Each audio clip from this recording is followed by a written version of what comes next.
Copyright and piracy. पाइरेसीको बारेमा पढ्न बाँकी थियो होइन र टिचर? हो तर पाइरेसी बुझ्नु अगाडि कपिराइटका बारेमा बुझ्न जरुरी हुन्छ।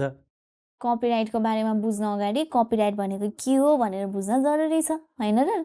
हो नि, ल सुन, कपिराइट भनेको कुनै अथरको राइट हो जसले गर्दा अथरले आफ्नो बुक, म्युजिक, डकुमेन्टहरू अरूले के गर्न पाउँछन् भनेर डिसिजन लिन सक्छन्।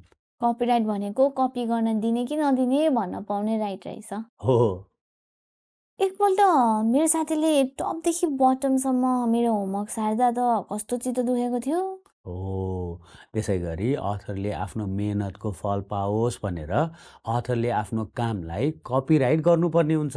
कसैले अथरलाई नसोधी उसको फाइल कपी गर्यो भने के हुन्छ टिचर? अथरलाई नसोधी कपी गर्यो भने त्यसलाई कपिराइट इन्फ्रिन्जमेन्ट अथवा पाइरेसी पनि भनिन्छ। कपिराइट नमानेर जबरजस्ती कपी गर्यो भने पाइरेसी भनिने रहेछ। त्यसैले टिचरले फर्स्टमा कपिराइटका बारेमा पढाउनु भएको रहेछ। बुझ्यो होइन त? बुझेँ टिचर। अनि कुनै मान्छेले पाइरेसी गर्यो भने के हुन्छ? कुनै मान्छेले अथरलाई नसोधी उसको फाइल कपी गर्यो भने अथरले त्यो मान्छेलाई सु गर्न अथवा मुद्दा हाल्न सक्छ। मुद्दा हालेपछि कपी गर्ने मान्छे अदालत जानुपर्छ है? अदालत मात्र होइन, जेल पनि जानुपर्ने हुनसक्छ। कुनै फाइन अथवा जरिवाना तिराएर छाडिदिन सक्छ। विभिन्न देशको नियमअनुसार विभिन्न पनिसमेन्टहरू हुने गर्छ। पाइरेसी गर्दा मात्र कन्ट्रीको ल अनुसार पनिसमेन्ट हुने हो र टिचर?